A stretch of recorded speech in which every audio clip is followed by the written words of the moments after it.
Now, the latest here and around the world with the ITV Lunchtime News.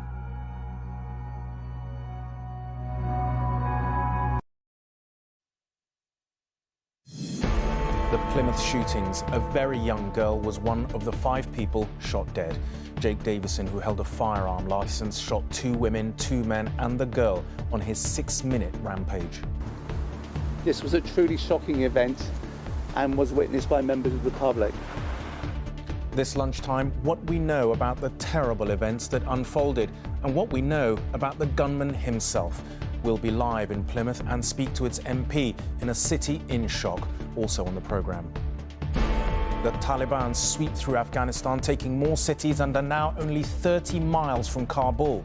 And freedom for Brittany. Her father will give up his control over her life following a bitter court battle.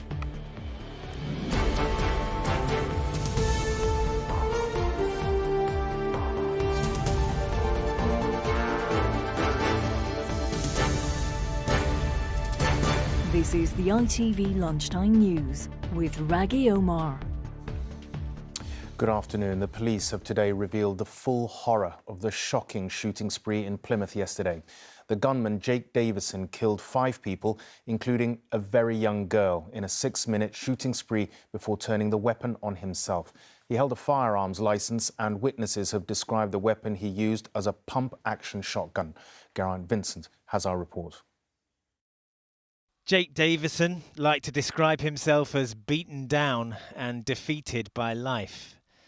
By late yesterday afternoon, his state of mind had deteriorated to the extent that he became capable of savagery.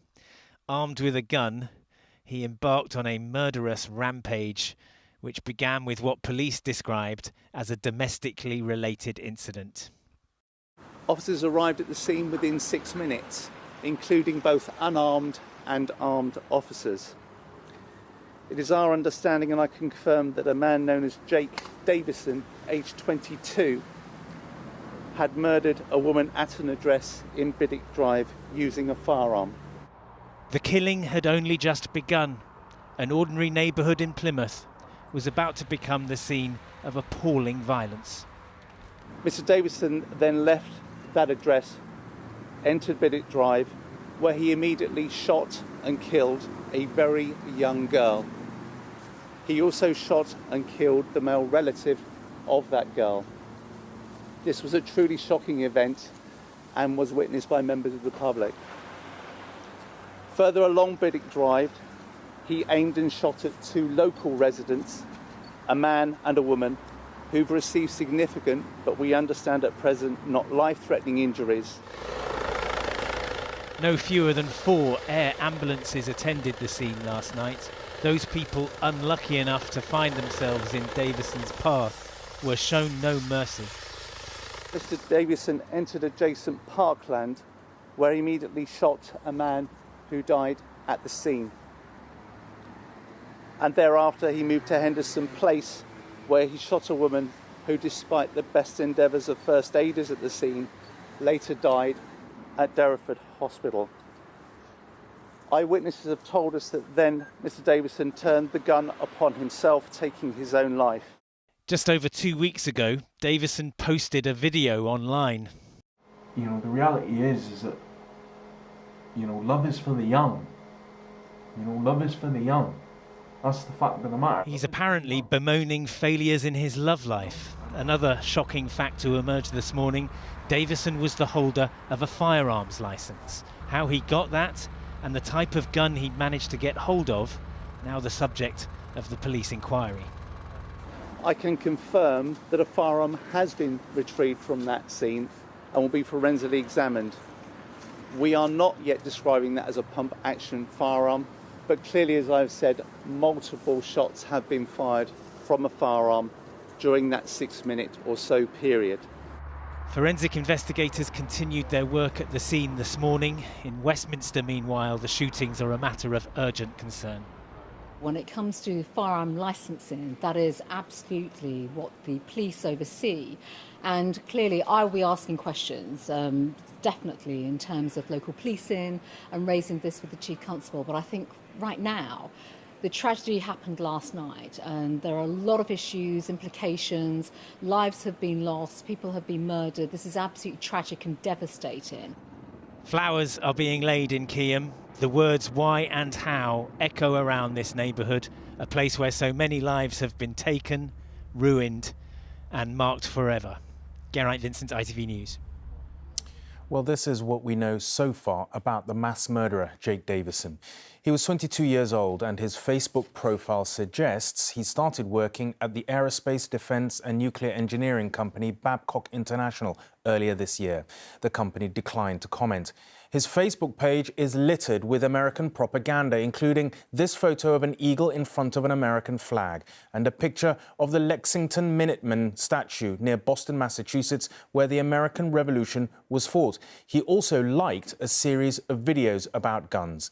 And he declared his support for former US President Donald Trump, posting this photo, and accused former Prime Minister Theresa May of being a neocon sellout. Holding a gun licence has become more difficult since the Dunblane massacre, after which the private ownership of all handguns in Britain was banned. In order to purchase or acquire a firearm, the individual must be assessed by the licensing authority as not posing a threat to public safety, having good reason to own the firearm. Local police forces are the licensing authority for firearms and shotgun certificates, as well as for firearms dealers. Prohibited weapons such as handguns are authorised by the Home Office on behalf of the Secretary of State, and the licensing authority will conduct a number of checks, which usually includes interviews, visits to the person's house, criminal record checks and references from friends. The applicant's GP may also be contacted.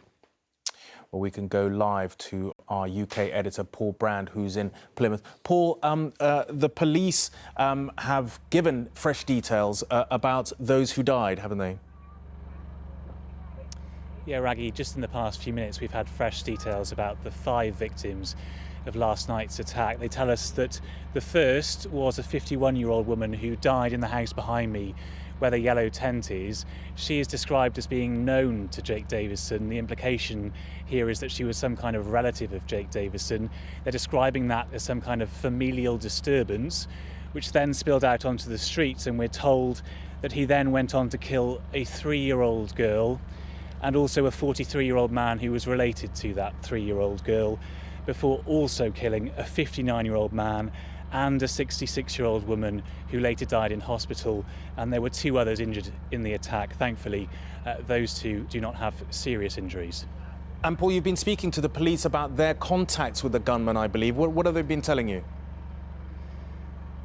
Yeah, so what's clear is that he did have a licence for a gun. What we don't know yet is whether that licence applied to the weapon that he used last night. In other words, was it his gun? Police are still trying to establish that. But what's clear from talking to police is that Jake Davison's obsession with guns, his love for guns, meant that he was known to officers. Not flagged to us as a risk in terms of this particular incident. We have had dealings with Jake before, not least because he's a firearms holder. And we'll be looking very closely at his firearms licensing, when that was granted, and whether it was ever rescinded along the way, but also his wider lifestyle. And as you say, his lifestyle, which isn't known to us at this time, in social media and elsewhere. Well, police are still saying this lunchtime that they are not focusing on this as some kind of terrorist incident, despite Jake Davison's association with some extreme views online. All right, thank you, Paul. Now I'm joined now by the MP for Plymouth, Luke Pollard. Mr. Pollard, thank you for joining us. There still must be an enormous amount of just shock and grief.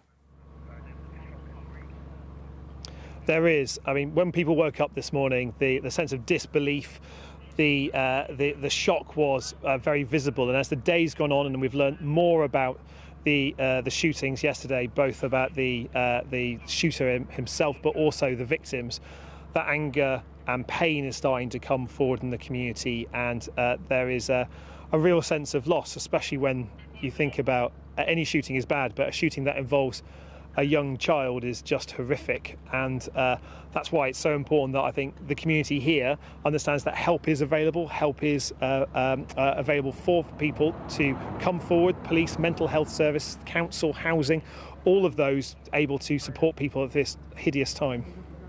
And in terms of the policing there at the moment, I mean, difficult for them given the circumstances of this whole horrible affair. It certainly is. I mean, the police responded quickly to the initial calls yesterday and were supported by emergency services, ambulance crews, and a large number of air ambulances, not just the one for Devon, but the wider southwest region and further afield as well. We have a heavy police presence still here to not only secure what is a very, very large cordon for the crime scene, but also to provide reassurance to the community. And I suspect that the cordon will be remaining in place for quite some time, and we'll be seeing this heavy police presence here for quite some days, and that means that people in the southwest and in Plymouth in particular should only really be calling the police if it is an emergency, due to the amount of officers who are correctly and rightly spending their time on this very serious investigation. We heard from Home Secretary Priti Patel talking about this whole issue of licensing and the holding of guns. I know that, you know, Devon and Cornwall is an area where there is a lot of sort of, you know, country sports. A lot of people do hold rifles and shotguns. Is that going to have to be an issue that's going to be re-examined? I mean, this is one of the worst mass shootings really for decades. I think it has to be, but I think those questions about how this happened, why this happened, we do need answers as a community for that, and as a country we need to understand what has happened here and how it can be prevented in the future. I think what we need in particular is the space for the police to do their investigation, to come up with those answers that are clear, because speculation, I'm not sure, is helping the matter at this point. But the immediate priority for myself and other community leaders here in Plymouth is to ensure that our community is getting the support it needs. We will get through this, but we'll get through this by working together and supporting each other, because I'm afraid that, you know, the grim news about the identities of the victims are still to come out, and I'm afraid that will be another dark day for our city. Thank you very much indeed, Mr. Pollard. Thank you very much indeed. On to the day's other main story, and the Taliban's relentless takeover of huge swathes of Afghanistan continues without let-up as the second largest city, Kandahar, falls to them. There are reports that they have also taken Lashkar, which was a base for British troops, 457 of whom died trying to defeat the Taliban. British forces are being sent back, but not to fight. Instead, they will help evacuate remaining British nationals from Kabul, which diplomats fear could fall to the militant group within weeks. Our political correspondent, Libby Vina, has our report. This is what some would say failure looks like. American helicopters preparing to evacuate thousands of US nationals from the embassy in Kabul. Britain is beginning a similar retreat as more cities fall to the Taliban. These images appear to show the celebrations in Kandahar, a former stronghold which the Taliban recaptured overnight. A British Army officer who completed 3 tours in Afghanistan says it's a tragedy. It's heartbreaking, and what hurts so much is because it was just so avoidable. The decision to withdraw, it was staggering. I mean, possibly the greatest strategic misjudgment since the invasion of Iraq, quite honestly.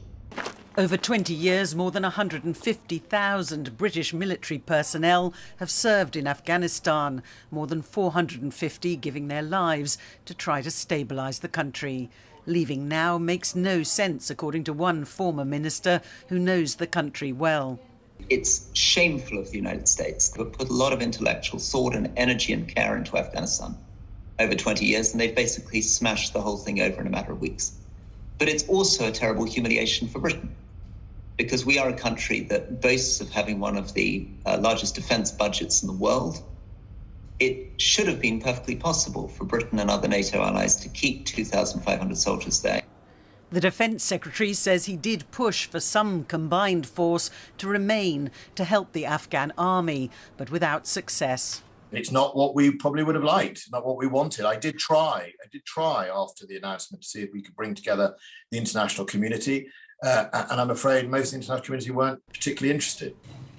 As the Taliban continues to advance, those who helped British forces working as interpreters fear their families are in imminent danger and say the government must help them get out. I'm very concerned about the safety of my family. Taliban will definitely target my family because of my service for the UK government. I think the UK government betrayed those Afghans who helped their mission in Afghanistan. If Churchill was alive, he would be ashamed and disgraceful of this government. A humanitarian crisis now looms, with thousands displaced by the fighting. It's feared that even Kabul could fall within weeks, if not days. Libby Vina, ITV News. Charlie Faulkner is a journalist in Kabul. We spoke just before we came on air, and I began by asking her what the latest situation was across the country. Hi, yeah, so the latest situation at the moment is further provincial capital gains by the Taliban. Quite importantly, they've taken Kandahar, Herat and Lashkargah. Just about an hour ago, it was reported that the Logar province was taken, and that's just maybe sort of 30 miles outside of Kabul. Obviously, this is sort of throwing into question the sort of international forces efforts. I mean, the British troops were based in Lashkargah for a number of years. They handed over responsibility to the British forces in 2011. And yeah, now sort of questions obviously are being thrown up around just how, whether it was worth it, whether it was worth troops being there, international troops being there. And what about the state of Afghan civilians? I mean, in the wake of this, you know, in the relentless advance by the Taliban, as you say, city after city falling, they're virtually at the gates of Kabul, 30 miles away, as you say. What about the fate of civilians? Yeah, so, I mean, it's the civilians, obviously, that are suffering intolerably at the moment. There are thousands of families fleeing from their home provinces at the moment that are coming under extreme sort of conflict. And they're heading into the capital city, and they're just sort of setting up camp in park areas. I visited a sort of unofficial IDP camp a few days ago in the north of Kabul. People didn't have tents. There was not really, there was no sanitation facilities. There was no proper food distribution infrastructure. People are just relying on the goodwill of sort of wealthy Afghans here. But I mean, it's not just out in the outskirts of the city. There's a central park where families are also taking refuge, just hoping that they can get some more support here. And I mean, many fled with nothing. They just have the clothes that they were wearing. They don't really have any money. They don't even have any relatives here.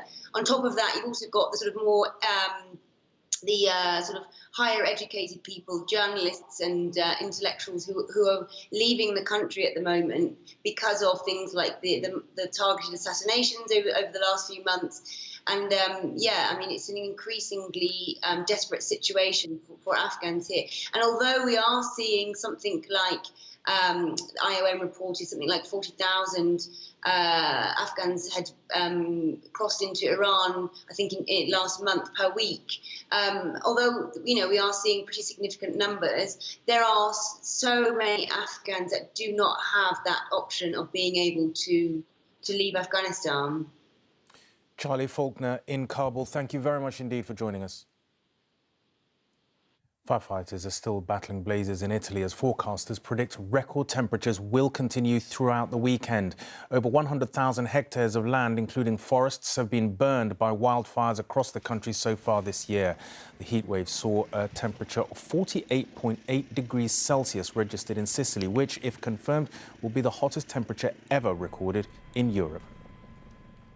Britney Spears' father has announced he will step down as her conservator in a victory for the pop star who has been fighting to free herself from his control. Jamie Spears has been responsible for all her personal and financial affairs since 2008. Overnight, he announced he will stand down but didn't say when. Helen Keenan reports.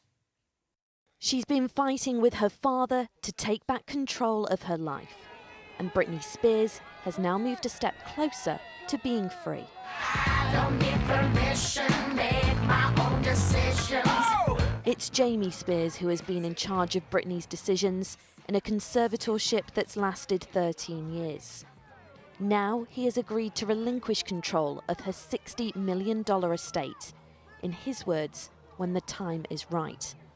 In a document filed by his attorney, it went on to say, Mr. Spears intends to work with the court and his daughter's new attorney to prepare for an orderly transition to a new conservator.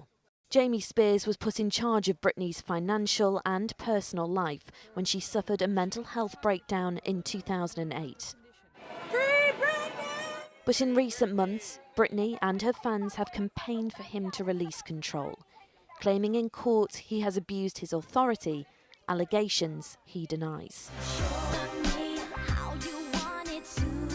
And those in the Free Britney movement say her dad's decision is progress, but it isn't enough. There's no time frame, we don't really know how soon he'll be removed. That's what I think will be the next step, get Jamie out and hopefully get a professional in so we can move forward with terminating the entire arrangement. Moments before the news of her father's departure was made public, the performer posted a video of herself dancing on her Instagram, singing "Letting Go is Freedom." And while Britney's legal team will see her father's departure as a victory, her fight for freedom isn't over yet. Helen Keenan, ITV News.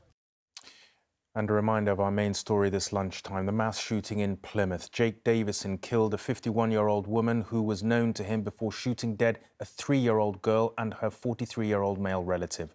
He went on to shoot and kill a 59-year-old man in a park nearby. He also shot and injured a 66-year-old woman who later died in hospital. Davison then turned the gun on himself. He held a license for a firearm, but the police would not confirm whether this was the weapon used in the shooting. And you can keep up to date on this unfolding story on our website. Search for ITV/news. Lucrezia Millenari will bring you the evening news live from Plymouth with the latest developments on the tragedy that has unfolded there. The news where you are follows the national weather. From here, from everyone, goodbye.